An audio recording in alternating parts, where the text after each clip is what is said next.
Muy buenas noches, nos encontramos con el doctor Enrique Lee como cada viernes para conversar de salud y otros temas siempre interesantes de abordar en nuestra región. Doctor, bienvenido, gracias por aceptar nuestra invitación a conversar hoy viernes. ¿Cómo no? Buenas noches, Enrique. Buenas noches a todos los televidentes. ¿Por qué no partimos por una situación, digamos, razonable de tocar? El ministro de Salud ha anunciado una ola que replique el primer contagio, que podría ser bastante dañina para todos, pero la opinión en general parece ser que hay que prepararse. La tendencia en nuestra región, le quería consultar sobre eso, ¿cómo la ve? Y si de verdad tenemos riesgo y si la región nuestra está preparada para una segunda ola que pudiera ser tan dramática como la que describe el propio ministro de Salud. Bueno, sin duda que nuestra proyección tiene que ver también con lo que pasa en otros países, ¿no? En otros países han habido rebrotes importantes que los podríamos asimilar a lo que se quiere decir cuando uno habla de segunda ola. Porque solamente hablar de rebrotes, la verdad que nosotros mismos ya hemos tenido rebrotes importantes. Recuerde que tuvimos una primera cuarentena y después hubo una segunda cuarentena. Pero hablando ya de segundas olas, se habla de rebrotes realmente importantes como el que está ocurriendo en algunos lugares de Estados Unidos, como el que ha ocurrido en Europa. Y desde ese punto de vista, obviamente que Sudamérica no tiene por qué estar fuera de lo que está ocurriendo en otros países. Así que me parece razonable estar en alerta. La situación de Arica está tranquilizadora, hay que decirlo. Cuando estuvimos en una mala situación lo dijimos y gastamos mucha energía en llamar a la población al autocuidado. Hay que mantener ese llamado porque eso es precisamente lo que puede mitigar una segunda ola. El autocuidado ha demostrado ser, digamos, la arma más efectiva contra el virus. El último informe del mes de noviembre arrojó 51 casos activos por 100.000 habitantes en Arica, y hoy día tenemos el primer informe, o hace pocos días tenemos el primer informe del mes de diciembre, con 46 casos activos por cada 100.000 habitantes. Usted se dará cuenta que entonces que nuevamente hubo un retroceso, o sea, una disminución de un 10%, ¿no? Y eso es importante, es bueno, es algo positivo, quiere decir que ya estamos internalizando las medidas de autocuidado, pero ¿qué es lo que pasa, Enrique? Que a medida que va disminuyendo la tasa de casos activos, también se van relajando las medidas de restricción, y eso es obvio, así debe ser, no estamos diciendo que sea algo malo, siempre hemos dicho que las medidas de restricción tienen que ajustarse al número de casos activos. Entonces, si usted cuando pasa de la fase 2 a la fase 3 y de la fase 3 a la fase 4, indudablemente que hay más libertad, hay más posibilidad de reunión, y eso también puede traer a un retroceso. Ojalá que eso no ocurra. Ya le ocurrió a Las Condes, que después de estar en un largo periodo con buenas cifras, vuelve ahora un paso atrás, ¿no es cierto? De la fase 4 pasa a la fase 3 por un aumento del número de casos en esta comuna. Así que hay que estar alerta. Esta enfermedad no sabemos cómo se va a comportar. El conocimiento se está produciendo día a día. Tenemos como antecedente lo que pasa en otros países, también tenemos como antecedente lo que pasó con un virus muy parecido al actual por el año 2002 y luego se repitió el 2012, en que hubieron un gran número de contagios, pero que no duró más allá de 2 años. Ojalá Dios quiera que así también suceda con este virus y que en los próximos meses también todo esto sea un mal sueño, ¿no? Un mal recuerdo. Pero insisto, aquí lo que no debemos olvidar es el autocuidado. Mientras no aparezca un conocimiento nuevo que nos permita otras medidas para evitar el contagio, vamos a seguir repitiendo, tenemos que seguir repitiendo el tema de la distancia social, que es probablemente la más efectiva de todas las medidas, porque el virus definitivamente no vuela, y mientras al virus no le salga alas, Enrique, seguirá siendo la medida más efectiva. Nadie se va a contagiar a una distancia suficientemente alejada de otra persona. Ahora, a medida que nos vamos acercando, van aumentando las probabilidades, evidentemente, y tendremos que usar entonces las mascarillas, tendremos que seguir con el tema de las normas básicas de aseo e higiene y otras medidas inteligentes, como por ejemplo que ya todos nos empezamos a dar cuenta. Por ejemplo, no hablar en voz alta, porque al hablar en voz alta evidentemente se emiten más gotículas que están cargadas están con una carga viral importante, en caso de que una de las personas que esté hablando fuerte esté contagiada o asintomática. En el ascensor, por ejemplo, cuando vayamos en un ascensor con otras personas, no hablemos, no hablemos, simplemente nos quedamos con la boca callada, esperamos llegar a nuestro piso, nos bajamos y después hablaremos con quien estemos. Pero respetemos eso. Lo mismo en los buses, lo mismo en la locomoción colectiva, lo mismo en los aviones. Estamos en un avión, tratemos de hablar lo menos posible. ¿Por qué? Porque hay otras personas y porque sabemos que nosotros podemos sentirnos muy bien, pero podemos ser portadores del virus, podemos estar en una etapa asintomática, y eso entonces nos va a permitir mantener estos buenos resultados que por lo menos en la comuna de Arica ya tenemos. Insisto, estamos con 46 casos activos por 100.000 habitantes, que es un número bastante más bajo que 70, que es el número crítico que nosotros siempre hemos manifestado a la población. 70, después de 70 casos activos por 100.000 habitantes, cuando Arica ya se resiente y el sistema sanitario empieza a colapsarse, ¿no? Bien, es un buen panorama en general, por lo visto, siempre que nos cuidemos y ojalá, mientras las fronteras también permanezcan cerradas, menos riesgo tenemos, eso es evidente, ¿no? Está demostrado por lo menos que eso influyó. Doctor, ¿le contestaron a ustedes ya la otra persona que hizo comentarios referida a la adquisición de los respiradores mecánicos a través de un informe oficial del CORE? ¿Qué opinión le merece ese informe? Bueno, digamos que no es de oficial, tiene solamente que lo emitió el Consejo Regional, ¿no es cierto?, que es una institución pública, pero digamos que la investigación de Contraloría y de la Fiscalía siguen en curso. Más bien al CORE le pareció razonable en su minuto hacer una investigación, una fiscalización interna de su propio trabajo, y los consejeros regionales en su informe final emitieron algunas apreciaciones muy favorables a su propio desempeño, ¿no? Ellos consideraron que su trabajo realizado había sido excelente y que todo lo obrado por ellos, digamos, se enmarcó dentro de la Lex Artis y de la propia reglamentación. Así es que nosotros simplemente quedamos observantes. Obviamente que lo que me interesaba a mí, que fue la denuncia que hice a fines de marzo, no se tocó, no hubo emisión al respecto, que era básicamente, recuerde usted, que a fines de marzo, cuando el día 24 de marzo, el gobierno regional le dice a los consejeros regionales, necesito comprar estos 20 ventiladores no invasivos y 9 invasivos por unos 930 millones de pesos, yo, a solicitud de un consejero, dije, cuidado, he revisado la literatura biomédica, los artículos científicos dicen que tienen que ser ventiladores de modalidad dual, es decir, invasivos. Los invasivos son los que tienen las dos modalidades. Y por lo tanto no me parecía que compraran esos 20 no invasivos, que fue lo que finalmente se modificó, se rectificó y se corrigió a comienzos de abril.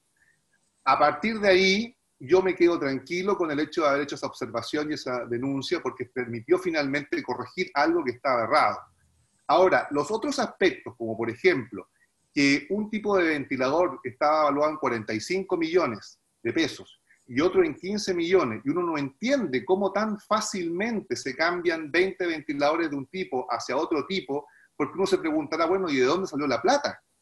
Esos temas financieros, bueno, tendrán que revisarlo los organismos competentes. Entiendo que Contraloría, también Fiscalía, si es que hay algún indicio de algún tipo de delito, pero el CORE, por lo menos que revisó sus procesos internos, encontró que estaba todo muy bien por parte de ellos, ¿no? Y bueno, se respeta, fue su forma de hacer la investigación. Entiendo que fueron al hospital también a contar los ventiladores, pero con el respeto que me merecen los consejeros, nadie le estaba pidiendo que fueran al hospital a contar los ventiladores, menos en el mes de noviembre, ¿no? Si esto fue aprobado a fines de marzo, y por lo demás tenían fechas de entrega que era por ahí por los meses de junio, por lo tanto que los ventiladores estuvieran en noviembre no significa nada, y además que tampoco me parecía muy prudente que fueran los consejeros al hospital a contar ventiladores, si hay otros mecanismos para hacer control de los procesos de compra, no tengo que ir yo personalmente a verlos, ¿no? Hay instrumentos, ¿no es cierto? Hay plataformas en donde se pueden consultar, están los estados de pago que se pueden consultar, actas, etcétera, Pero bueno, ellos decidieron ir a hacerse presente y el hecho de haber verificado, de haber contado 29 ventiladores, para ellos les pareció suficiente. No obstante aquello, ellos mismos se dieron cuenta que los ventiladores, cuando llegaron inicialmente, estaban con falta de algunos accesorios que son importantes, como el capnógrafo, que mide los gases del propio paciente que está siendo ventilado, que en esta enfermedad es esencial, porque es una enfermedad muy jodida desde el punto de vista respiratorio. Todas las publicaciones científicas dicen que el uso de la ventilación mecánica tiene que ser muy, muy cuidadosa. Incluso en algún minuto hasta se cuestionó el uso de ventilación mecánica por parte del cuerpo médico a nivel internacional. ¿Por qué? Porque esto, imagínense usted, Enrique, obviamente que estamos hablando del 5% de casos que se complican, ¿no? Entendamos que la gran mayoría de los enfermos que cursan con esta enfermedad lo hacen en una forma o asintomática o con síntomas muy leves, y solamente un 20% el que requiere asistencia médica, bueno, y un 5% asistencia médica especializada, ¿no? Con uso de este tipo de aparatos. Pero bueno, este 5% de personas que requiere el uso de estos aparatos tiene que ser ventilado de forma muy cuidadosa. Y esto es como manejar un avión. Usted comprenderá que es distinto manejar un avión sin ningún tablero, sin ningún visor, sin ningún instrumento, ¿no es cierto? Versus un avión que usted lo está volando y que le indica la altitud, la velocidad del viento, etcétera, ¿no? Entonces, básicamente el capnógrafo te permite eso, te permite regular muy bien la ventilación mecánica, y no llegaron los capnógrafos. Y en la orden de compra estaba especificado como un elemento esencial, tan esencial que se le cobraron multas a la empresa.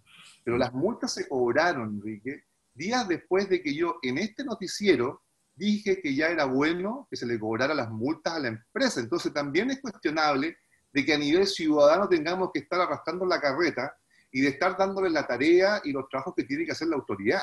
O sea, no puede ser posible que si nosotros no decimos en un noticiero, por ejemplo, cobren las multas, simplemente estas multas no se cobren. De hecho, también hay antecedentes, que está ya demostrado, de que la propia empresa pide prórrogas de los plazos de entrega y se le otorgan, se le facilita a la empresa esto, que también yo lo cuestiono, porque resulta que el mismo servicio de salud, con otras situaciones, es muy implacable, ¿no? Con el trato a sus mismos funcionarios es muy implacable, no le perdona ni una.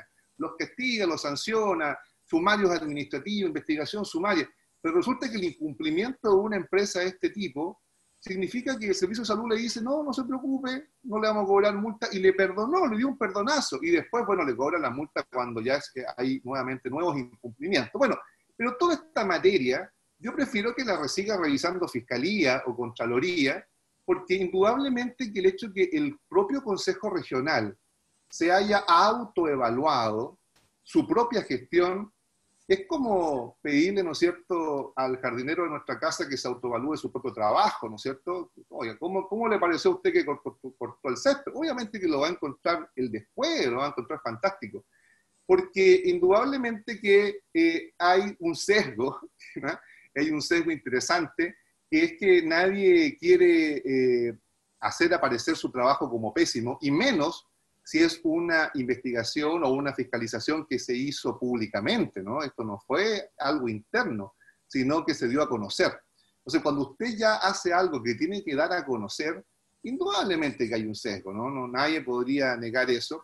Ahora, yo entiendo la necesidad de los consejeros regionales de hacer aparecer bien su trabajo, hay elecciones el próximo año, y eso será mérito ya de cada ciudadano valorar el trabajo de nuestras autoridades. Yo, por lo menos, del punto de vista mío, del punto de vista médico y ciudadano, me quedo muy satisfecho y muy conforme que aquel 24 de marzo, cuando el Consejo Regional aprobó una compra de servicio de salud que estaba errónea, del punto de vista técnico, se pudo corregir a raíz de una alerta que le presenté al intendente, a la Seremi de Salud, al propio Servicio de Salud y, por cierto, que también al Consejo Regional. Bien, quedamos en paz entonces por ahora con ese tema. Doctor, algo que no puedo dejar de consultar porque usted mismo ha estado comentándolo en sus redes sociales, en fin, donde le han preguntado en algunas otras entrevistas. Esa meditación electoral en que usted se encuentra, por decirlo de alguna manera, ¿Va o no va finalmente a presentarse a alguna de las tantas postulaciones que hay próximamente para elegir diferentes cargos en el sistema político regional y nacional? ¿Cuándo es que usted, porque esa es la pregunta final, ¿cuándo usted diría qué es lo que va a hacer? ¿Cuál es su decisión? A ver, contémosle a la gente. Hay un plazo fatal, ¿no? El plazo fatal es el 11 de enero. Ahí se inscriben, en esa fecha se inscriben todas las candidaturas, por lo menos para la elección de abril. Enseguida hay un plazo que yo tendría que considerar, que es el tema de juntar las firmas. Ahora, es cierto, la vez anterior me demoré muy poco en juntar las firmas. Si mal no recuerdo, fueron 2 fines de semana, y en esos 2 fines de semana juntamos las firmas para respaldar mi candidatura a senador. Si consideramos eso, entonces, esas mismas 2 fines de semana yo tendría que estar decidiendo entre la próxima y la semana subsiguiente, a más tardar, mi decisión de postular o no a algún cargo, ¿no? La verdad, Enrique, que hasta ahora es bastante incierto, es muy difícil, y yo entiendo ya que la gente también entiende que es muy difícil para mí tomar esa decisión. No es una decisión fácil. Mire, por cierto que no se trata de una decisión en donde yo esté tomando en cuenta cómo me puede afectar a mí en la vida personal o familiar esta decisión, porque indudablemente que si fuera por eso no hubiera sido candidato nunca, ¿no? Yo estoy valorando más bien cuál podría ser el aporte que le puede significar a la región el hecho de que yo sea candidato a alguno de los tantos cargos, como usted dice, que se abren para el 2021. Son más de 50 cargos, y aprovecho de decir esto para que todos los independientes levanten sus candidaturas. Aquí tenemos que todos los ciudadanos salir de nuestro espacio de comodidad e ir a disputarle la elección a los representantes de los partidos políticos. Esto ya se quebró el tema de derecha e izquierda. Aquí está la ciudadanía, que por cierto es mayoritaria, pero que está muy mal organizada, versus los partidos políticos, que son minoritarios, que es un poco más del 5% de la población, pero que están muy bien organizados y que se saben las reglas del juego al revés y al derecho, ¿no? Así es que yo más bien invitaría a las demás personas, a los demás ciudadanos, a atreverse, a animarse a ser candidatos, a ver si también nos podemos apoyar en sus aventuras electorales, ¿no? Porque lo cierto aquí, Enrique, es que hay que sanear el ambiente y el sistema político. Y la única forma de sanearlo es accediendo al poder. Es que nosotros desde fuera no vamos a poder mejorarlo, no nos van a hacer caso.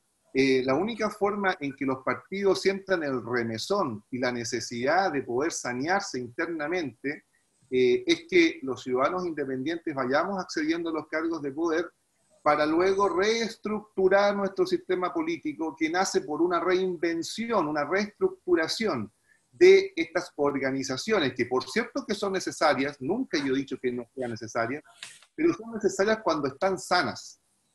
Me refiero a los partidos políticos. Partidos políticos sanos que nos aporten además candidatos inteligentes, que comprendan lo que leen, que comprendan lo que escuchen, que no hablen barbaridades como la que escuché de un político el otro día que dijo, oiga, que cuando fue a contar los ventiladores al hospital, tuvieron que desconectar a los enfermos de los ventiladores para que ellos los pudieran contar. Cuando cuento esta historia, mucha gente se ríe y piensa que estoy contando un chiste, pero cuando le muestro el video de que efectivamente una autoridad política lo dijo, nos dice, chuta, caramba, caray, por Dios, qué mal estamos. ¿Cómo puede acceder ese tipo de gente con ese nivel de ignorancia y de falta de preparación a cargos públicos que nos afectan a todos? Ellos están usando el presupuesto de la región, pero eso es el esfuerzo de todos. No es plata de ellos, es plata de nosotros los ciudadanos. Y si nuestro esfuerzo es mayúsculo, porque trabajamos día a día y contribuimos al presupuesto nacional y regional, lo mínimo que merecemos es vivir en una comuna o en una región desarrollada, hermosa, limpia. Y eso no lo vamos a poder hacer nunca con este nivel de autoridades. Entonces, nuevamente la invitación, necesitamos más y mejores candidatos. Los partidos políticos en las últimas décadas no nos han aportado esos mejores candidatos. Probablemente esos mejores candidatos están entre medio de la ciudadanía, pero con muy pocas ganas de participar porque nadie se quiere ensuciar, la política está muy sucia. Pero yo creo que tenemos que por último ponernos guantes, estos overoles que se ocupan también para la COVID, ¿no es cierto? Y atrevernos a ingresar, porque finalmente estamos trabajando por el futuro de todos. Y esa es, por último, mi reflexión, y es lo que me planteo día a día, porque ojalá yo mañana mismo, pasado mañana, pueda tomar la decisión, pero me ha resultado muy difícil, y por cierto que incluso yo creo que está en riesgo mi postulación, porque para ser candidato tengo que estar absolutamente convencido. Si no tengo la convicción absoluta de hacer un buen trabajo en el cargo que vaya a postularme, simplemente no me voy a postular. ¿Sí? Para mí, la meta, a diferencia de muchos otros postulantes, no es ganar el cargo, no es sentarme en el sillón, no es ir a cobrar el cheque de sueldo a final de mes. Mi meta es hacer un buen trabajo. Y eso es lo que estoy analizando, meditando, y espero tomar, Dios quiera, la mejor decisión. Bien, tomando sus propias palabras, doctor, desde afuera no se puede acceder al poder, no se pueden hacer cambios. Por lo tanto, yo imagino que usted está pensando en estar dentro, no fuera, porque si no, no tendría mucho sentido que medite si no tiene la convicción de que hay que participar para cambiar las cosas. Digo yo. ¿O no? No sé, Enrique, usted se hará cargo de sus propios pensamientos. ¿Ah? No, yo usé sus palabras, doctor. Así que, bueno, en fin, lo vamos a dejar tranquilo para que termine de meditar y se haga cargo de sus convicciones y entonces podamos saber finalmente qué decisión toma, doctor. Bueno, nos vemos la próxima semana, doctor. ¿Qué le parece? Que esté muy bien, ¿eh? Encantado. Buenas noches. Buenas noches. Bien, ahora vamos a unos comerciales y luego más noticias en Notivisión.